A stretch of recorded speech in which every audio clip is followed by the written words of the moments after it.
Good morning students. I am Anjana Yadav, PGT Biology from Gyandeep Senior Secondary Public School.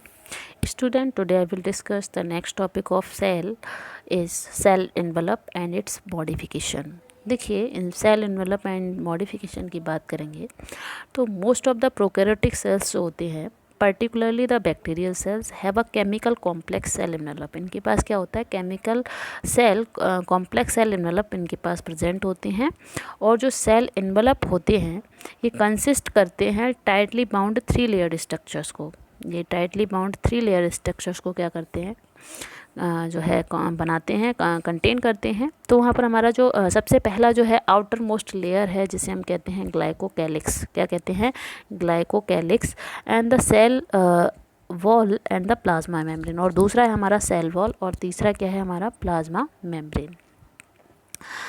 इसमें जो ये layers होती हैं ये प्रोटेक्टिव यूनिट को शो करती हैं. इनके प्रोटेक्टिव होती हैं इन फंक्शन, ये प्रोटेक्टिव होती हैं, ठीक है.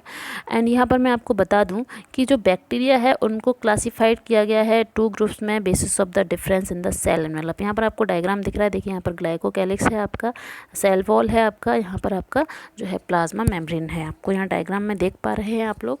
इसके बाद देखते हैं कि हमने बात की कि हमारा जो है बैक्टीरियाज है उनको 2 ग्रुप में डिवाइड किया गया है, gram positive and gram negative bacteria. मतलब ग्राम पॉजिटिव और ग्राम नेगेटिव बैक्टीरिया के में हमने इसको क्या किया है, डिस्कस किया है. तो मैं आपको बता दूं स्टूडेंट्स, मैं आपको यह बता दूं कि जो हमारे ग्राम पॉजिटिव और ग्राम नेगेटिव जो बैक्टीरियाज होते हैं तो उनमें क्या है कि जो ग्राम पॉजिटिव है उसका जो कलर होता है बेटा, ये मतलब मैं कह सकती हूँ कि ये कुछ पिंक कलर को शो कर दे, सॉरी जो ग्राम पॉजिटिव हैं कुछ वायलेट कलर को शो करते हैं. और जो हमारे ग्राम नेगेटिव बैक्टीरियाज हैं वो हाईली लिपिड जो है इनके पास प्रेजेंट होता है. कलर इनका जो है थोड़ा लूज़ होता है, यानी कि ये कैसा मतलब कुछ सेफ्रॉन कलर लाइक स्ट्रक्चर्स को क्या करते हैं, शो करते हैं. सो आगे देखते हैं बेटा इसमें कि जो हमारे सेल एनवेलप की बात हो रही है यहाँ पर हमारा क्या है कि जो ग्लाइकोकैलिक्स हैं differ in composition of thickness and among different bacterias, है ना. जो हमारे ग्लाइकोकैलिक्स का जो कंपोजिशन और थिकनेस है वो डिफरेंट होता है बैक्टीरियाज में. और इनके पास जो है एक लूज सीथ प्रेजेंट होती है जिसे हम कहते हैं स्लाइम लेयर. कुछ में होती है एंड कुछ अदर होते हैं जिनमें थिक एंड टफ लेयर जो होती है उसे हम कहते हैं कैप्सूल. क्या कहते हैं, कैप्सूल. तो जो सेल वॉल होती है ये डिटरमाइन करती है इनकी शेप को सेल के अंदर एंड प्रोवाइड करती है एक strong structural support to prevent bacterium from bursting और कोलेप्सिंग. तो यहाँ पर मैं आपको बता दूं कि जो सेल वॉल होती है, क्वेश्चन पूछा जाता है कि सेल एनवेलप में सेल वॉल का फंक्शन क्या है. तो जो सेल वॉल होती है वो प्रोवाइड करती है structural support and determine the shape of the cell. ये डिटरमाइन करती है शेप सेल के अंदर. इसमें जो प्लाज्मा मेम्ब्रेन होती है बेटा, प्लाज्मा मेम्ब्रेन जो है सेमी परमेबल नेचर की होती है और ये इंटैक्ट करती है आउटर वर्ल्ड को. And this membrane is similar structurally to that of the eukaryotes. एक चीज़ और है, यहाँ पर इनके पास मीजोसोम्स प्रेजेंट होते हैं. जो मीजोसोम्स होते हैं बेटा ये सिक्रीशन करते हैं ग्लाइकोकैलिक्स का, सेलुलर जो है सेलुलर रेस्पिरेशन का. एंड जो हमारा surface of the cell membrane होती है उनको ये क्या करते हैं, सिक्रीशन प्रोवाइड करवाते हैं मीजोसोम्स. और मैं आपको बता दूं ये फॉर्म करते हैं extension of plasma membrane into the cell. जो एक्सटेंशन होता है प्लाज्मा मेम्ब्रेन में उसमें हमारे क्या होते हैं, वेसिकल्स होते हैं, ट्यूब्यूल्स होते हैं और क्या प्रेजेंट होते हैं, लैमेली प्रेजेंट होते हैं. They help in cell wall formation. ये हेल्प करवाते हैं किसमें, सेल वॉल फॉर्मेशन में. आगे हम बात करते हैं बेटा कि यहाँ पर जो डीएनए का रेप्लिकेशन और डिस्ट्रीब्यूशन होता है ड्यूटर सेल के फॉर्म में होता है और ये हेल्प करते हैं रेस्पिरेशन, सेक्रेशन प्रोसेस और increase the surface area of the plasma membrane. कौन, ये वेसिकल्स, ट्यूब्यूल्स और लैमेली. इसके बाद मैं आपसे बात करती हूँ यहाँ पर कि हमारे कुछ प्रोकैरियोटिक जैसे कि साइनोबैक्टीरिया होते हैं और कुछ अदर मेम्ब्रेनस एक्सटेंशन जो होता है साइटोप्लाज्म में उसे हम कहते हैं क्रोमेटोफोर विच कंटेन पिगमेंट्स. जो क्रोमेटोफोर होता है वो पिगमेंट्स को कंटेन करता है, ये हम लोगों को पता ही है. यहाँ पर मैं आपको एक चीज़ और बता देना चाहती हूँ कि हमारे कुछ बैक्टीरियाज होते हैं, कुछ मे बी मोटाइल होते हैं और कुछ कैसे होते हैं, नॉन मोटाइल. जो मोटाइल होते हैं वो मूवेबल होते हैं और जो नॉन मोटाइल होते हैं वो नॉन मूवेबल होते हैं. तो जो मोटाइल होते हैं वो थिन फिलामेंटस एक्सटेंशन को फॉर्म करते हैं इनकी सेल वॉल में, और उन्हें हम क्या कहते हैं, फ्लैजला। और जो बैक्टीरिया शोज करते हैं change number of arrangement of flagella, कुछ बैक्टीरिया शो करते हैं कि उनके जो नंबर हैं फ्लैजला के वो क्या हो जाते हैं, बदल जाते हैं। जो बैक्टीरिया है वो कंपोज करता है कुछ 3 पार्ट्स को, जिसमें एक होता है आपका फ्लैजला, एक होता है आपका फिलामेंट, एक होता है आपका हुक, और एक होता है आपका बेसल बॉडी। यहाँ पर आप डायग्राम देख रहे हैं, फिलामेंट, हुक और बेसल बॉडी, ये इनका पूरा अच्छा डायग्राम दिया गया है आपको। तो जो यहाँ पर फिलामेंट्स होते हैं बेटा, जो फिलामेंट होता है बेटा वो क्या है, एक लॉन्गेस्ट पोर्शन होता है और ये सेल सरफेस के आउटसाइड तक फैला रहता है, ठीक है। और जो हमारे इसके अलावा जो हमारे फ्लैजला के अलावा हमारे यहाँ पर क्या प्रेजेंट होते हैं, फ्लाई जो है प्लाई और फिमरी यहाँ पर क्या होते हैं, प्रेजेंट होते हैं। तो जो प्लाई होते हैं, आप डायग्राम देख रहे हैं, प्लाई में आपको ये लंबी सी जो स्ट्रक्चर्स दिखाई दे रही हैं राइट एंड लेफ्ट साइड में, आपको बहुत लंबी, सबसे ज़्यादा जो लंबी है वो कौन है, प्लाई है। प्लाई जो होते हैं लॉन्गिट्यूडुलर स्ट्रक्चर्स होते हैं, स्पेशल प्रोटीन्स का फॉर्मेशन करते हैं। किसका फॉर्मेशन करते हैं, प्रोटीन्स का। और अगर मैं बात करूं फिमरी की, तो ये एक स्मॉल ब्रिस्टल, यानी कि ब्रिस्टल का मतलब होता है बाल लाइक स्ट्रक्चर्स होती हैं, सराउंडेड आउट द सेल, ये पूरे आउटसाइड द सेल पूरे प्रेजेंट होते हैं। कुछ बैक्टीरियाज में ये हेल्प करते हैं अटैच होने में एंड अपना उसको क्या बना लेते हैं, होस्ट टिश्यूज। तो फिमरी एक स्मॉल ब्रिस्टल लाइक स्ट्रक्चर्स होते हैं जो हेल्प करते हैं attachment of bacterias to different surface, मतलब जो डिफरेंट सरफेस हैं वहाँ पर इनको अटैच करने में ये क्या करते हैं, हेल्प करते हैं। So this is the part of cell envelope and its modification. कुछ 2-4 पॉइंट्स हैं जो आपको यहाँ पर याद रखने हैं, वो आप अच्छे से समझ पा रहे होंगे। स्टूडेंट, मैं आपको यहाँ पर, मैंने जैसा कि आपको प्लांट सेल और एनिमल सेल के बारे में बताया था, तो ये तो है हमारी क्या, प्लांट सेल। देखिए प्लांट सेल का डायग्राम कुछ ऐसा होता है। यहाँ पर आप सेल वॉल देख पा रहे हैं, सेल मेम्ब्रेन इनके पास प्रेजेंट है, गोल्जी एपरेटस है, क्लोरोप्लास्ट है, वैक्यूल मेम्ब्रेन है जो सबसे ज़्यादा एरिया को क्या किए हुए, कवर किए हुए है। इसमें जो है आपके रैफाइड्स क्रिस्टल्स हैं, ऐसे क्रिस्टल्स यहाँ पर प्रेजेंट होते हैं। ड्यूस क्रिस्टल्स होते हैं, कुछ ऐसे क्रिस्टल्स भी होते हैं। माइटोकॉन्ड्रिया इनके पास प्रेजेंट होती है। एमाइलोप्लास्ट जिसमें स्टार्च ग्रेन्स प्रेजेंट होते हैं। इसके पास लास्ट सेंटर वैक्यूल होती है, आपको बता चुकी हूँ, वैक्यूल इनके पूरे पार्ट्स को घेरे रहता है। इसमें रफ एंडोप्लाज्मिक रेटिकुलम होता है। न्यूक्लियस इनके पास जो है प्रेजेंट होता है। न्यूक्लियोलस इनके पास प्रेजेंट होता है। स्मूथ एंडोप्लाज्मिक रेटिकुलम प्रेजेंट होता है, लेकिन वहाँ पर कोई भी राइबोसोम्स नहीं होते हैं। अभी हम इनके फंक्शंस को आगे डिस्कस करेंगे, तो हम उन्हें आगे देखेंगे। गोल्जी वेसिकल्स होते हैं, राइबोसोम्स इनके पास प्रेजेंट होते हैं। हमने पढ़ा था कि जो है प्रोकैरियोट्स और यूकैरियोट्स दोनों में हमारे क्या प्रेजेंट होते हैं, राइबोसोम्स प्रेजेंट होते हैं। ये डायग्राम है आपका एनिमल सेल का। आप यहाँ पर देखिए, आपको एनिमल सेल में कुछ चीज़ें अलग दिखाई देंगी, जैसे कि माइटोकॉन्ड्रिया उसमें भी थी, इसमें भी है। गोल्जी एपरेटस उसमें क्या थे, गोल्जी वेसिकल्स थे, आपने यहाँ पर देखे थे गोल्जी वेसिकल्स थे। यहाँ पर आप देख रहे हैं न्यूक्लियोलस, न्यूक्लियस उसके पास भी था, इनके पास भी है। वहाँ पर सेंट्रियोल्स नहीं थे, यहाँ पर सेंट्रियोल प्रेजेंट है, वो भी कितने हैं, 2 हैं। और each compose of 9 microtubule triplets, ये 9 माइक्रोट्यूब्यूल ट्रिपलेट्स बनाते हैं, इनके 9+2 का यहाँ पर अरेंजमेंट होता है। माइक्रोट्यूब्यूल्स यहाँ प्रेजेंट है, वहाँ नहीं थे। साइटोप्लाज्म है, यहाँ पर राइबोसोम्स हैं, सेल प्लाज्मा मेम्ब्रेन है, इनके पास सेल मेम्ब्रेन है, उनके पास नहीं थी। और स्मूथ एंडोप्लाज्मिक रेटिकुलम है, लेकिन राइबोसोम्स नहीं है। रफ एंडोप्लाज्मिक रेटिकुलम है, राइबोसोम प्रेजेंट है। गोल्जी वेसिकल्स है, लाइसोसोम्स हैं। और यहाँ पर एक चीज़ और बताई गई है, प्नोकियोटोलिक आपका वेसिकल्स जो हैं आप प्लांट सेल में आपके क्या है, प्रेजेंट है। तो बेटा ये रहे प्लांट सेल और एनिमल सेल के डायग्राम। ये डायग्राम्स आपको बहुत अच्छे से बनाने आने चाहिए। लेवल डायग्राम आपकी एनसीईआरटी में और अच्छे से बने हुए हैं, आप उनको बड़े ध्यान से पढ़ेंगे, समझेंगे, देखेंगे, क्योंकि एग्ज़ाम में डायग्राम पूछे जाते हैं।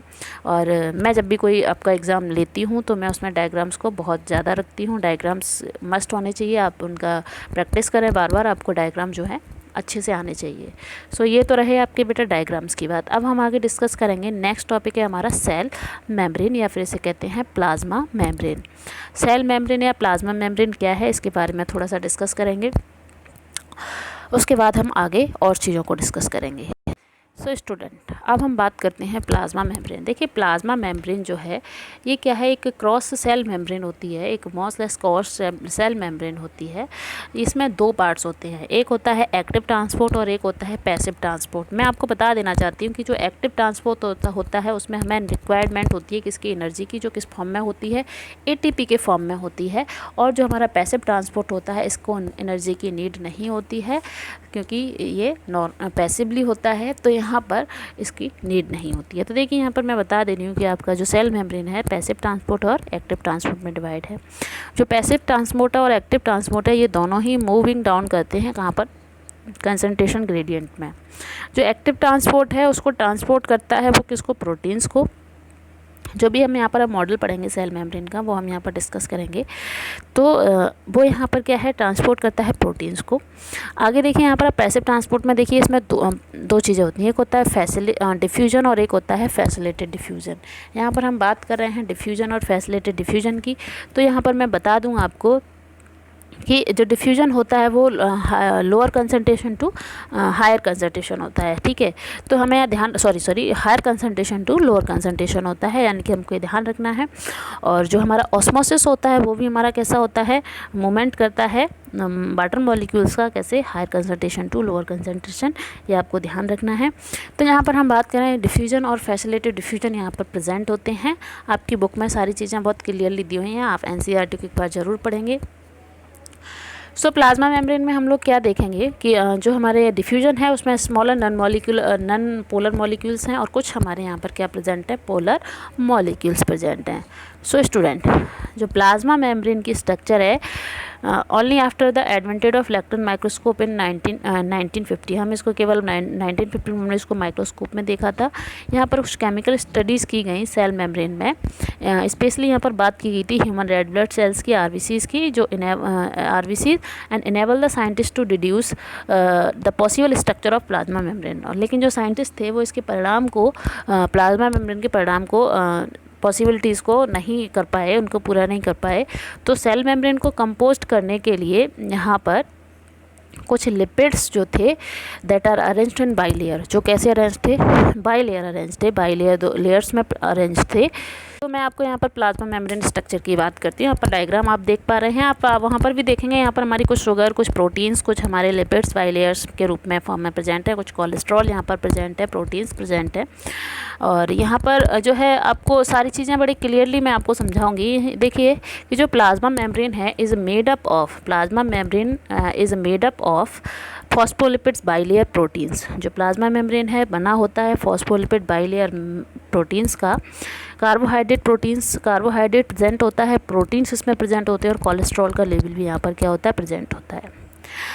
अब मैं आपको यहाँ पर बता देना चाहती हूँ कि जो हमारे प्लाज्मा मेम्ब्रेन है एक dynamic elastic semi permeable membrane होती है that enclose the protoplasm of the cell, जो इनक्लोज करती है क्या, प्रोटोप्लाज्म ऑफ द सेल। इसमें कुछ केमिकल कंपोजिशन होता है प्लाज्मा मेम्ब्रेन का, जैसे कि उसमें लिपिड्स होते हैं वो 20 से 40% होते हैं, जो प्रोटीन्स होते हैं वो 60 से 75% होते हैं, और जो आपके कार्बोहाइड्रेट होते हैं वो 1 to 5% होते हैं। जो कार्बोहाइड्रेट होते हैं in the form of glycoprotein, ये किस फॉर्म में होते हैं, ग्लाइकोप्रोटीन के फॉर्म में होते हैं, और ग्लाइकोलिपिड के फॉर्म में होते हैं, and restricted in outer surface of plasma membrane. और ये रेस्ट्रिक्टेड रहते हैं outer surface of plasma membrane के, मतलब ये बाहर की साइड प्लाज्मा मेम्ब्रेन के नहीं पाए जाते हैं। तो यहाँ पर हमें ध्यान रखना है। अब हमारे जो लिपिड्स होते हैं वो कई टाइप के होते हैं, जैसे कि फॉस्फोलिपिड्स है, ग्लाइकोलिपिड्स हैं, कुछ हमारे स्टीरोल्स हैं जो हमारे यहाँ पर प्रेजेंट होते हैं।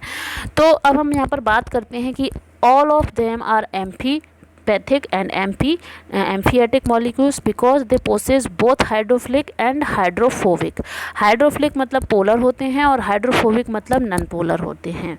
तो यहाँ पर हम बात करते हैं कि जो फॉस्फोलिपिड्स होते हैं आर एम्फीपैथिक। जो फॉस्फोलिपिड होते हैं वो कैसे होते हैं, एम्फीपैथिक होते हैं, और ये एम्फीपैथिक होते हैं, मॉलिक्यूल्स होते हैं containing hydrophobic and hydrophilic region. ये दोनों ही रीजन को क्या करते हैं, हाइड्रोफोबिक और हाइड्रोफिलिक यानी कि पोलर और नॉन पोलर रीजन को कंटेन करते हैं। The fluid mosaic model start that the membrane is a fluid structure in a mosaic with a mosaic. यहाँ पर आपको बताया गया है कि जो फ्लूइड मोज़ाइक मॉडल है ये स्टेट करता है। फ्लूइड मोज़ाइक मॉडल को एक साइंटिस्ट थे जिनका नाम था सिंगलर एंड निकोल्सन, इन्होंने इसको सबसे पहले दिया था। तो मैं आपको बता दूं कि जो सेल मेम्ब्रेन है तो उनको एक साइंटिस्ट थे GN Ramachandran and Ernst Mayr, इन्होंने इनके बारे में बताया था और इसको प्लाज्मा लेमा का नाम दिया, सेल मेम्ब्रेन का नाम दिया, साइटोप्लाज्मिक मेम्ब्रेन का नाम दिया, यूनिट मेम्ब्रेन का नाम दिया, किसमें, बोथ प्रोकैरियोटिक्स और यूकैरियोट्स में।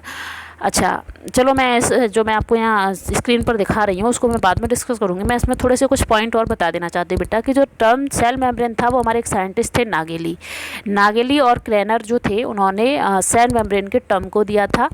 और जो प्लाज्मोडेस्माटा हमारा यहाँ पर जो यूज़ किया जाएगा प्लाज्मोडेस्माटा, तो प्लाज्मा लेमा जो हमारे एक साइंटिस्ट थे उन्होंने दिया था, उनका नाम था प्लो। क्या नाम था? प्लो, मतलब JQ प्लो के नाम से उनको जाना जाता, उन्होंने इसके बारे में बताया था। और जो यूनिट मेम्ब्रेन इसको नाम दिया गया वो दिया था रॉबर्टसन ने। किसने दिया था? रॉबर्टसन ने। जो प्लाज्मा लीमा होता है बेटा, मैं आपको यहाँ बता दूँ, जो प्लाज्मा लीमा होता है वो एनिमल सेल में होता है और इलास्टिक होता है। किसकी वजह से? क्योंकि उसके पास क्या प्रेजेंस होती है? लिपिड्स। मैं जो लाइन बोल रही हूँ बेटा इनको बहुत अच्छे से ध्यान रखना कि जो प्लाज्मा लीमा है उसको एनिमल सेल में वो कैसा होता है? इलास्टिक होता है, क्योंकि उसके पास क्या प्रेजेंस होती है? आपका लिपिड प्रेजेंट होती है। और ये कैसा होता है? Plasma Lima is thin and live membrane containing respiratory enzyme in prokaryotes. और जो प्रोकैरियोट्स होते हैं इसमें ये क्या कंटेन करते हैं? रेस्पिरेटरी एंजाइम्स को कंटेन करते हैं। यहाँ पर हम बात कर रहे थे कि जो हमारा सेल मेम्ब्रेन है, इतना सा मुझे आपको यहाँ पर बताना था। आगे देखते हैं बेटा कि जो हमारा मैं बात कर रही थी कि जो फ्लूइड मोज़ेक मॉडल है वो हमारा स्टेट किया था किसने? आपके एक साइंटिस्ट थे जिनका नाम है क्या? Singer and Nicolson. उन्होंने फ्लूइड मोज़ेक मॉडल को दिया था। ठीक है बेटा, तो यहाँ पर मैं आपको बता दूं कि ये जो मॉडल है मेम्ब्रेन का fluid structure with the mosaic, ये मोज़ेक फॉर्म में होता है। कैसे? मतलब इनकी जो स्ट्रक्चर है वो मतलब परफेक्ट नहीं है, इम्परफेक्ट स्ट्रक्चर है। मोज़ेक का मतलब होता है इम्परफेक्ट स्ट्रक्चर है, इसलिए इसको मोज़ेक नाम दिया गया। Of various protein embedded in it, इसमें बहुत सारी प्रोटीन्स जो हैं क्या हैं? एम्बेडेड रहती हैं। यानी कि जो प्रोटीन्स हैं वो ऊपर की लेयर पर होती हैं 20 एंगस्ट्रॉम पर, और जो इसकी लिपिड्स होते हैं वो इनके प्रोटीन्स, दोनों प्रोटीन्स के बीच में प्रेजेंट होते हैं। यानी कि जो इनकी थिकनेस होती है वो ऊपर 20 नीचे 20 जो प्रोटीन्स की फॉर्म होती है, और बीच में जो होता है आपका लिपिड जो होता है बाई लेयर, जो लिपिड प्रेजेंट होते हैं वो 35 एंगस्ट्रॉम होते हैं। तो इनका जो टोटल थिकनेस निकल कर आता है वो आता है 75 angstrom.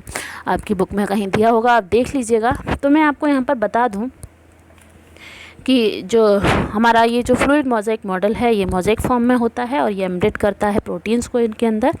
Peripheral proteins are bounded to the surface of the membrane. जो इसमें पेरिफेरल प्रोटीन्स हैं वो बाउंडेड रहती हैं सरफेस ऑफ द, मतलब जो हमारी इनकी सरफेस है मेम्ब्रेन की, वहाँ पर आप डायग्राम में देखेंगे आपको प्रोटीन्स लिखा होगा, वहीं पर हमारी क्या प्रेजेंट होती हैं? पेरिफेरल लेयर्स प्रेजेंट होती हैं। और मैं आपको बता दूँ कि integral protein penetrate the hydrophobic core are called as transmembrane protein. जो हमारी इंटीग्रल प्रोटीन होती हैं, कौन सी प्रोटीन होती हैं? इंटीग्रल प्रोटीन्स होती हैं, वो क्या करती हैं? पेनिट्रेट कर जाती हैं हाइड्रोफोबिक, यानी कि जो वाटर लविंग नहीं है वहाँ पर। हाइड्रोफिलिक और हाइड्रोफोबिक दो होते हैं, ये ध्यान रखना है। वाटर लविंग और वाटर लविंग नहीं होते हैं। तो यहाँ पर आप देखते हैं कि जो इंटीग्रल प्रोटीन है वो पेनिट्रेट करती हैं हाइड्रोफोबिक कोर पर, जिसे हम क्या कहते हैं? Transmembrane protein. क्या कहते हैं? ट्रांसमेम्ब्रेन प्रोटीन कहते हैं। यहाँ पर आप देख रहे हैं ट्रांसमेम्ब्रेन प्रोटीन, आपको यहाँ पर डायग्राम में दिखाई दे रहा है, आपको यहाँ पर ऊपर ट्रांसमेम्ब्रेन की प्रोटीन दिखाई गई है। अब मैं आपको बता दूं कि जो यहाँ पर कोलेस्ट्रॉल जो होता है वो लिक्विडिटी प्रोवाइड करवाता है। फॉस्फोलिपिड बाइलेयर कंजुगेटेड लिपिड्स होते हैं जो यहाँ पर प्रेजेंट होते हैं। अच्छा, आगे देखते हैं। जो यहाँ पर ट्रांसपोर्ट होता है मॉलिक्यूल्स का, देखिए यहाँ पर मॉलिक्यूल का ट्रांसपोर्ट कैसे होता है? The membrane selectively permeable to सब molecule present in the other side in it. इसमें बहुत सारे मॉलिक्यूल जो हैं अदर साइड पर क्या होते हैं? प्रेजेंट होते हैं। सब मॉलिक्यूल हाइड्रोफोबिक यानी कि non polar molecule such as hydrocarbons as dissolve in the lipid bilayer, ये सब क्या हो जाते हैं? डिजॉल्व हो जाते हैं लिपिड बाइलेयर के फॉर्म में। तो जब ये bilayer form and passes through the membrane rapidly, और ये बहुत तेज़ी से मेम्ब्रेन में रैपिडली क्या कर जाते हैं? चले जाते हैं, पास हो जाते हैं। Polar molecule such as sugar do not cross the membrane easily. जो पोलर मॉलिक्यूल्स हैं वो आसानी से शुगर इसमें मतलब जो है मतलब जा नहीं पाते, क्रॉस नहीं कर पाते इस मेम्ब्रेन को, due to the fluid nature, क्योंकि इसकी जो नेचर है वो कैसी है? फ्लूइड नेचर है। Plasma membrane can help in cell growth. जो प्लाज्मा मेम्ब्रेन है वो किस में हेल्प करती है? सेल ग्रोथ में।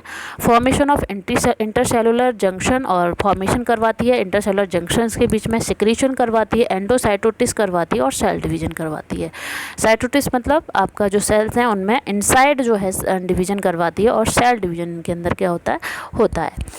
तो ये तो रहा हमारा प्लाज्मा मेम्ब्रेन का मॉडल। आगे हम देखते हैं बेटा तो जो हमारी प्लाज्मा मेम्ब्रेन थी, इनमें कुछ मॉडल जो है हमारे साइंटिस्ट लोगों ने दिए थे। जैसे कि पहला मॉडल था लिपिड बाइलेयर मॉडल, जो एक साइंटिस्ट थे गॉटर और ग्रेडल, उन्होंने दिया था। एक सैंडविच मॉडल था जिसमें प्रोटीन लिपिड और प्रोटीन लिपिड प्रोटीन ऐसे करके इन्होंने एक मॉडल बनाया था, जो एक साइंटिस्ट थे जिनका नाम था डेंसिली, उन्होंने दिया था, डेवसन ने दिया था। एक यूनिट मेम्ब्रेन मॉडल था, वो दिया था रॉबर्टसन ने 1959 में। उसके बाद जो हमारा एक मॉडल आया जिसका नाम है फ्लूइड मोज़ेक मॉडल। क्या नाम है? फ्लूइड मोज़ेक मॉडल, जो हमारे एक साइंटिस्ट थे सिंगलर एंड निकोलसन, 1972 में उन्होंने इसको दिया था। तो सिंगलर एंड निकोलसन ने जब इसको दिया तो यही जो मॉडल था ये पूरी तरीके से क्या था, हमारे यहाँ पर एक्सेप्टेबल था। तो जो हमारे कुछ पॉस्टुलेशन थे फ्लूइड मोज़ेक मॉडल के, कि ये बायोलॉजिकल मेम्ब्रेन होती है, quasi fluid semi fluid structure होती है with both lipids and integral protein, जैसा कि मैं आपको बता चुकी हूँ। इस पूरे जो भी अभी तक हमने पढ़ा इसको हम क्या कहते हैं? फ्लूइड मोज़ेक मॉडल कहते हैं। और मैं आपको बता दूं कि यहाँ पर हमारे जो लिपिड्स हैं, प्रोटीन्स हैं, अरेंज रहते हैं मोज़ेक मैनर में। इंटीग्रल और इंट्रिंसिक प्रोटीन्स जो होती हैं एम्बेडेड रहती हैं लिपिड बाइलेयर के फॉर्म में। एक्सटिंक्टिंग पेरिफेरल प्रोटीन्स और सुपरफिशियली अटैच रहते हैं बोथ सरफेस मेम्ब्रेन पर। जो एक्सोप्लाज्मिक फेज होता है सेल मेम्ब्रेन का, often process carbohydrate and oligosaccharide. यहाँ पर बहुत सारे कार्बोहाइड्रेट, ओलिगोसैकेराइड, फॉस्फोलिपिड जो हैं, ग्लाइकोप्रोटीन्स यहाँ पर, ग्लाइकोलिपिड जो हैं यहाँ पर फॉर्म्ड होते हैं। तो ये सब हमें जो है नहीं पढ़ना है। यहाँ पर आपका सिंगलर एंड निकोलसन का मुझे लगता है फ्लूइड मोज़ेक मॉडल नहीं दिया गया है।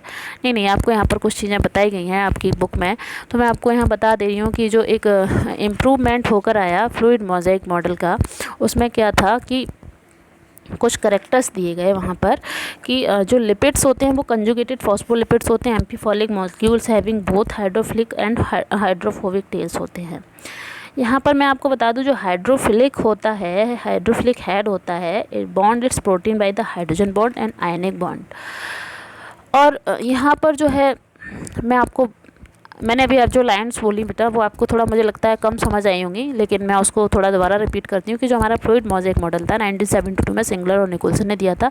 इनका प्रिंसिपल ये था कि जो प्रोटीन्स हैं as a iceberg and a sea of lipid, मतलब ये प्रोटीन जो होते हैं एक आइसबर्ग फॉर्म में होते हैं, किसके अंदर? लिपिड्स के अंदर। It is quasi fluid in nature. ये मतलब ये जो है एक तरीके से मोस्ट एक्सेप्टेड मॉडल था, और इसकी जो नेचर थी वो कैसी थी? Quasi fluid nature of lipid. इनकी जो लिपिड्स की जो नेचर थी वो कैसी थी? क्वासी फ्लूइड लिपिड्स की नेचर थी, यानी कि फ्लिक फ्लॉक मोमेंट था इसका। तो यहाँ पर आपको बता दूँ कि यहाँ कुछ चीज़ें बताएगी कि जो भी इनका नेचर था उसमें क्या हुआ कि जो हमारा मॉडल था वो enable lateral movement of proteins with in the overall bilayer. मतलब ये जो इनेबल रहा लेटरल मूवमेंट को करवाने में प्रोटीन्स के अंदर पूरी ओवरऑल एरिया में, जो वहाँ पर बाइलेयर्स के फॉर्म में जो प्रोटीन्स प्रेजेंट थी उनके लिए। Ability of move within the membrane and measured as a fluidity. इनकी जो एबिलिटी थी वो मूव की मेम्ब्रेन के साथ और उसको मेजर किया गया उनकी फ्लूइडिटी के फॉर्म में। फ्लिक फ्लॉक मूवमेंट जो होता है ये लिपिड्स के अंदर होता है प्लाज्मा मेम्ब्रेन में, and present in most widely accepted at latest model of the membrane. जो प्लाज्मा मेम्ब्रेन होती है एनिमल सेल की, is made up of only protein, lipids and small amount of carbohydrate. पढ़ चुके हैं हम लोग अभी इसको। इस पर जो प्रोटीन्स होती हैं 3 टाइप्स की होती हैं, structural protein, enzyme, carrier protein. इसमें जो 2 लेयर्स होती हैं मेम्ब्रेन की are of protein and inside for lipids. इसमें एक्सट्रिंसिक पेरिफेरल प्रोटीन होती हैं और इंट्रिंसिक इंटीग्रल प्रोटीन होती हैं। और मैन जो है इसमें हाइड्रोजन बॉन्ड थिक होते हैं, और जिसमें जो बाई वंडरवॉल फोर्स भी इनके पास प्रेजेंट होते हैं। इनके पास जो फोर्सेस होते हैं टनल प्रोटीन्स इनके पास प्रेजेंट होते हैं। तो बेटा ये जो हमारा मॉडल था क्वासी फ्लूइड नेचर का था, और इसकी फ्लूइडिटी को मेजर करने के लिए यहाँ पर हमने इसको पढ़ा था। और यहाँ पर मैं आपको बता दूँ, मैंने आपको एक्टिव और पैसिव ट्रांसपोर्ट की भी बात करनी है। यहाँ पर जो भी एक्टिव और पैसिव ट्रांसपोर्ट थे वो क्या थे। सो मैं आपको यहाँ पर एक इमेज दिखा रही हूँ, आप उससे सारी चीज़ों को समझेंगे।